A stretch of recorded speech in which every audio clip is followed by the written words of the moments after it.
Hello, my friend. On today's episode, I'm back with Mr. Fisher, and we're talking about a topic that affects all of you out there who manage a team.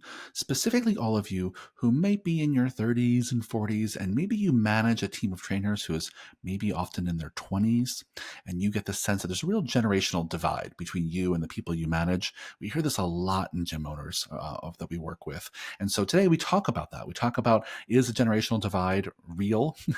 And what do you do when you get the sense that you're working from a different sense of values or worldview as the people that you work with on your team? So if that's you and you've experienced a little bit of that generational gap in the people you manage, this is a great episode for you. So keep on listening.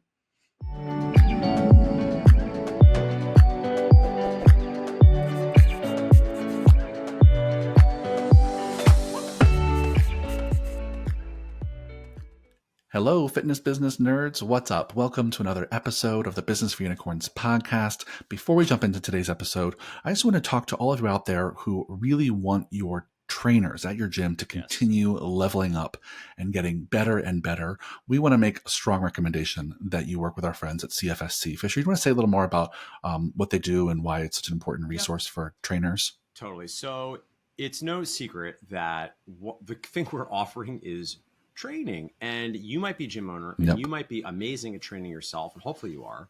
But not only can we always sharpen our own saws, but ultimately sometimes it's helpful to have outside people help train our teams, and certified functional strength coach has done an incredible job, to my mind, of distilling the work and systems and thinking of industry legend Mike Boyle. It's run also by some of the absolute banger, sharpest young minds in the whole industry, amazing coaches.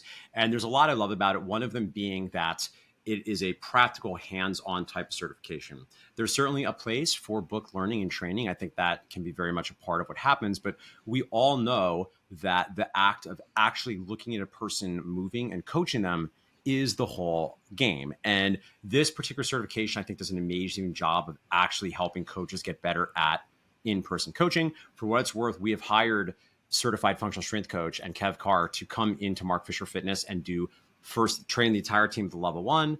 A couple months ago, we had him come back, train the entire team in level 2. So we very much believe in this. And I think it's an amazing resource if you are looking to really get your team to become high caliber trainers and create amazing experiences for your clients. 100%. If you want to know more about working with CFSC, click the link in the show notes, find out more about what they're offering, and get your team to level up. It's important because it's what we're selling, and they are world class at helping you improve. Awesome. Let's switch gears and talk about today's topic, which was actually inspired by a bunch of my coaching calls recently with Unicorn Society members. And I whenever I talk about them, I always know that many of them are going to be listening. So I have to preface this with saying, I'm glad you all brought up this topic, right? I'm not bringing it on the podcast to shame anyone or judge anyone, but I will say about 4 times in the last 2 weeks, I've had calls with gym owners who are primarily, the big issue they bring to our call is that they're really frustrated with what they describe as managing this new generation of people entering the workforce, right? There's like a real generational gap between people who own gyms and are managing gyms right now, and often the young 20-something trainers and other workers that are being hired at our gyms. And this is a tale as old as time. Right. Let's start by saying this. I want to normalize the fact that every generation had trouble communicating with the next generation, both in work and beyond. And so I want to say that this is a very normal complaint. But I thought we'd talk a little bit today about our experience, because certainly we've felt this from time to time about us being such just old men in our mid 40s. Now managing people who are 2 decades younger in some cases. So I thought we'd kind of talk a little bit about our experience and just share any tips that we have about what to do or not do in this area. So let's just start with Fisher. What are some experiences that come to mind when you think about managing across generations? Yeah, I have to say this, and I'm curious for your both hot take on this, and if this is anything that's come up in your academic career. I've always been a little bit of a generation skeptic. I've always had a little bit of a hard time buying into there's these very different values. I don't know. I don't want to say I'm discounting it completely, because certainly it does make sense that being socialized in a different era, you're going to value different things, and each generation arguably is part of who they are is literally a rebellion and an attempt to create their own sense of themselves in relation and in contrast to the generation that came before or their perception about society. Yes. But I would say this in practice, working with young people, I haven't necessarily felt so much like, oh, these new kids don't care as much. I would say the two things that for me have been true is that one, I'm better, right, than I was 10 years ago. So I am just so much better at what I do that I'm capable of having higher level of expectations. But I try to remember that they're not, because in some situations when I started managing people, they were 9. So because of that, they don't have the history of being in jobs. And there's a lot of things I have to teach them, not necessarily because there's some generational, I think, disposition to not want to work hard or any of that per se. And again, I'm sounding like I'm being cranky about generational stuff, but my experience, is, at least the way I've viewed it, and maybe this is like a naivete that serves me, is they're just young. They just don't have a lot of experience. They need me to train them, and I need to be patient, and I need to help make sure the systems are really dialed in, and I need to actually manage them. And I can't trust that they're going to necessarily be able to be managed by objective. It's not, I can't be like, you'll do great, go figure it out. Which, by the way, I did a ton. That was a source of a lot of, I think, frustration with me when I was younger. Was I over trusted people? And sometimes they want to do a good job and they felt like they weren't getting enough clarity on me for really what I want to happen. I think the second thing I'll say very briefly about managing another generation is, it's escaping me. I had a second one that was so good. I'll pull up there. It'll come back, but it's okay. Yeah, we'll circle back.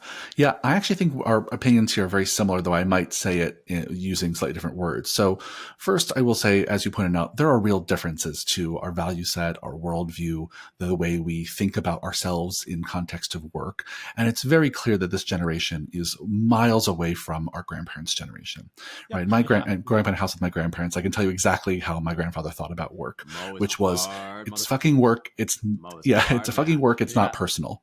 Right. And my grandfather's name was Mo. Right. And literally World War II veteran. And he was like, work is where you show up and you put all your personal shit aside and you get the goddamn job done. Yep. And, and I think, our generation, I'll speak for you and I, we have a little bit of that. We have a little bit of that attitude, and maybe it's a little Jersey in us as well. Yeah. But that cultural push of like, just fucking get it done. It might hurt, it might suck, but just push through anyway. And there's tons of research that shows this latest generation entering the workforce now.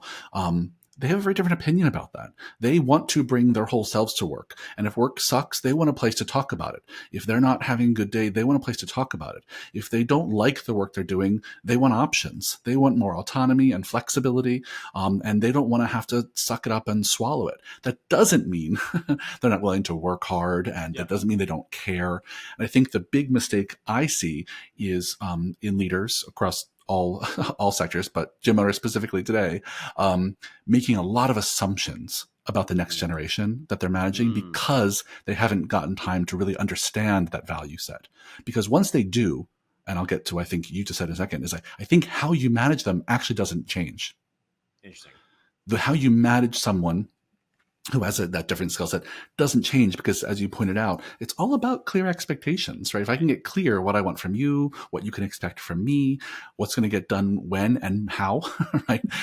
That's the work of management. And so regardless of how narrow or wide the chasm is between us and how we see ourselves in work, and it's wide, I think, within this latest generation, what you do about that is actually not any different than managing a 30-year-old, 40-year-old, 70-year-old, right? But the thing that I see get in the way, and in many of the calls I was on the last 2 weeks, what we worked on uncovering is the assumptions.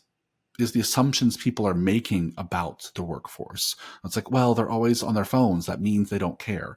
Or they never want to work split shifts. That means they don't have a good work ethic.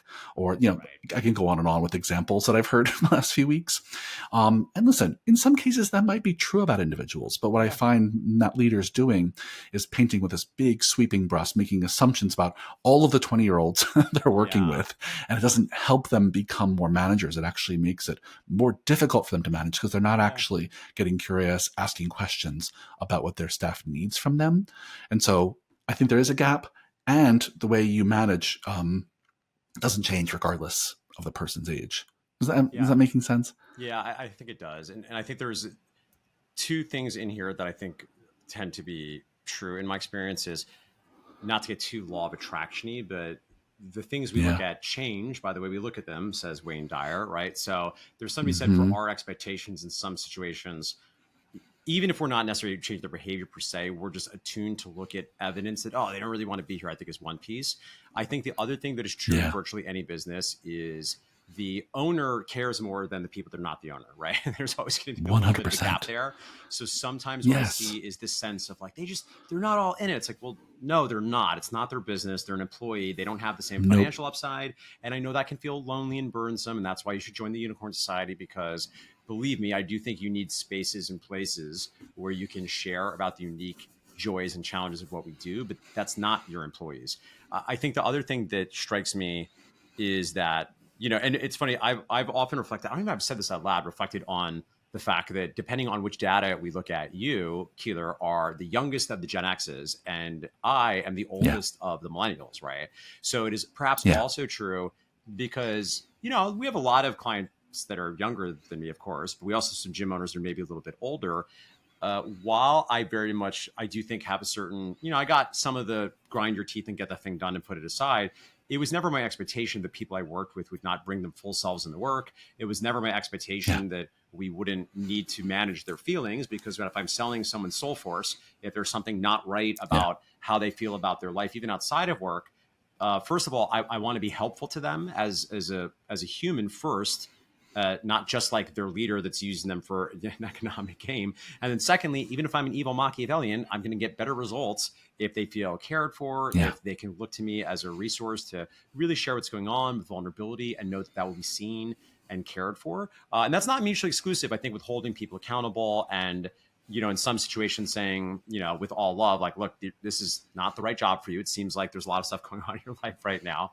Because the thing I was going to mention before that I think also relates to this, I'm curious your hot take on this too, is at this point, not all, but many people that are our contemporary, and certainly in my peer group, right? I know your background is not as explicit in fitness as me. The people that I was going with Perform Better and we were trainers 15 years ago that are still in the game, Yeah. by definition, are an unusual sample set, because these are people that are lifers.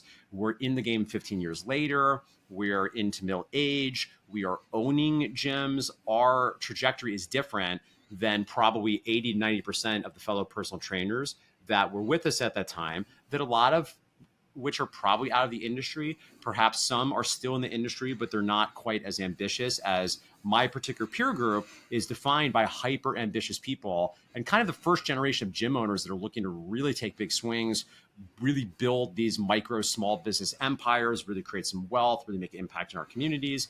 So sometimes I also see that where my peer group of gym owners sometimes forget that when we were 20 years ago, we were not the typical mid 20 somethings, right? We were, and again, I don't mean to Mm. sound, vainglorious. Is that the word? Vainglorious? I don't mean to sound vainglorious. Yeah. But we were not the typical sample set, right? And that's not to say that some of your trainers aren't going to go on to do that. But sometimes I think there's a sense of, oh, well, when we were 25, when we were 30, and like, yeah, that's true, but you're not a normal fitness professional. You've gone on with this incredible ambition and drive to do some like Yeah. unusual levels of success in the industry, and you can't put that necessarily on people that are your employees. Yeah, 100%. I think it's an important point to recognize, even separate from a generational gap, is that as an owner, you're going to always have an outsized level of caring Yeah. and effort you're willing to put into the business. And that will always be the case, Yep. regardless of, the age of the people that you're working with. I'll also, I'm trying to think of where we can go next. We go in a million directions, but let's talk a little bit about practical things. So, Yeah. for those out there who Yeah. are really concerned about managing other generations, let's just maybe give a few tips about things that I think could work. I'll start with one, just pulling on the thread that I started earlier about. I think it's important to really get in touch with the assumptions you're making about other people, right? And separate kind of separate your kind of their behavior from your feelings and assumptions about their behavior, right? Which is something we talk about ad nauseum when we talk about management and leadership. It's easy to say, hard to do, but I think all too often, all of you out there have these, implicit biases about the people you work with, and your fastest way to get through that and become a better manager and leader for the next generation coming up is to stress test those thoughts, is to reality test those assumptions you're making. So if you have a thought in your head that, gosh, all these new interns that just came in just don't want to work at all, they're just so lazy, my suggestion is to find a way, and I'll suggest a way, to go stress test that with them. Sit down and have a conversation with all of them. Be like, hey, y'all, one of the concerns I have is work ethic. One of the things that really matters to us here is putting in the hard work and the long hours. Let me tell you a few things I'm looking for in people who are going to be interns here. Right. And just have a conversation about what are the observable behaviors that you want to see in people that represent that value for you or that characteristic for you. Then have a conversation. I think you might be surprised about what you learn, or this conversation might confirm something you already thought. Yeah. But either way, your job as a manager and leader, and frankly, as a human, we'll put an asterisk here to circle back to the same conversation about politics on a future podcast that we'll never do. But I think that ultimately it'll be a secret podcast, hidden link. We have it all figured out, and we're just not telling them all. Yeah. Exactly. But I think this is just a great human skill to be able to question assumptions and biases you have, and then go and reality test them in conversation with people that you're applying them to, and find out where your assumptions fair and reasonable, and maybe confirm them, and where were you just way off base. And I think that it's the fastest, most uncomfortable, but effective way to, I think, work across difference. In this case, generational difference. What else would you say, Fisher, is important here for managing across different value sets, skill sets? Yeah, I'll give one other, I think, very related pro tip, which sounds like you're being, I don't know, annoying or pedantic, but I sometimes call this very playfully keeping a Santa's naughty list, because to your point, one of the issues are we start to make these grand narratives and stories about people, but we're not always being rigorous about what the behaviors we're seeing, the data that we're using to tell the story. And in addition to stress testing by having a conversation and actually inviting them to dispute what you think, or maybe let you know if they agree with some of the claims, I think actually being able to write down all the things that you're seeing is very important, right? Yeah. Because what we're not suggesting is that it's all in your head, because sometimes it's really not. Further, the issue when you're talking about something as nebulous as, I just kind of feel like you don't give that much of a shit. Listen, it'd be easy if they were just stealing money from you, because then you catch them and you fire them. It's simple. It's easy. The problem is all these subtle things. And again, to Keter's point, it might be a couple of things, and you might really just be misinterpreting behavior because it's only a few things. Or as I once had a conversation with someone I just love, a former MFFer who I'm sure gives no shit, is not listening because she's a nurse now, but I just love her so much. Was one of my favorite people that in the world, though she would laugh if I say she was not always easy to manage. And she was incredibly valuable for my development, because it was the first time where I was like, oh, and I sat her down with a list of, I think, like 13 things. And I was, listen, each and every one of these things in and of themselves are not a big deal. We wouldn't even be talking about it. But I was able to present her with, look, these are 13 pieces of behavior that when I take them together are telling me the story that maybe you don't really give a shit and want to be here. And these behaviors can't continue.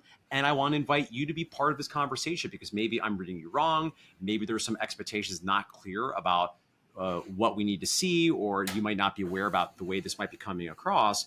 And I think that becomes very helpful, because then we're not trying to manage our story. We're able to talk to, here's the specific thing. But the challenge for you as the manager is that does require a little bit of discipline, because usually it's not going to happen in a 3-day period. And what I see in practice is they do one thing, it's kind of annoying, and maybe you don't even mention it, but you notice it, but you're a little annoyed, but whatever. It's you don't think it's worth the conversation. Little do you know. Then something else happens 2 weeks later, and then maybe you do have a conversation and it gets a little bit better, but you still haven't really written and logged the thing down. But then a month and a half later, and what's happening is you're getting progressively more and more frustrated about, to you, what feels like this issue that is metastasizing and getting worse. And again, you're not making this up, but then when you have the conversation with the person, they might not be self-aware. And to their defense, they're noticing you're coming at them with a lot of heat. They don't want to be doing a bad job. Yeah. They're not even sure exactly what they're doing. And then now you blow up because they answered an email, 2 hours past the deadline. They're like, what is wrong with you, boss? What is up your butt? And again, Yeah. I think like you're not out of your mind. I understand how you got there.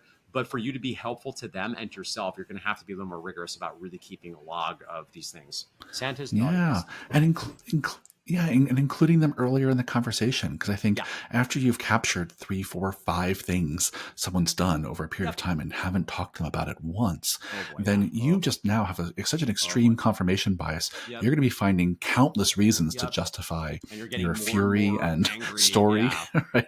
It's going to get easier and easier to find things they fucked up because Yeah. you're not going to be able to see them any other way. It just kind of solidifies in our mind.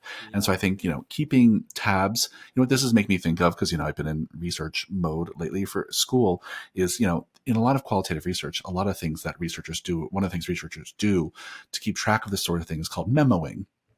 It's exactly what you're recommending here, which is keep notes about how your thinking changes over time and what actually the stimulus is that changes your thinking. And what we're saying here is do some memoing, put your scientist hat on for what are the things that you notice, the observable behaviors of your team that are actually changing your opinion about them, and keep track of that over time so you can start to see the breadcrumb trail of kind of evidence. But don't hold on to it forever. You're not writing a book, right? Talk to them about it. Like, as soon as you have a pattern. Naughty list. Yeah, that's not that's the opposite. Totally. Of what we want. Totally. Yeah. But I think it's a really good tip, I think, and really important to, our sense making, right? Because that's what 100%. We're doing all the time, is making sense of the world. And we're not often very clear about how that happens. We wind up with these big, bulky stories that are unwieldy. Which leads to all sorts of issues, and we shan't go down that rabbit hole right now. Yeah, well, let's pull up there because we keep talking about this all day. But I think we've covered enough about, I think, for anyone out there struggling to manage folks that they perceive to be in a different kind of generational spectrum. I think hopefully the tips here today will help you get started on the right foot. But thanks for the great conversation as always, Fisher. We'll just remind people, if you want to learn more about working with CFSC, go down in the show notes, click a link, learn more about how to work with them. We highly recommend it. And I'll see you all on the next one. Bye-bye.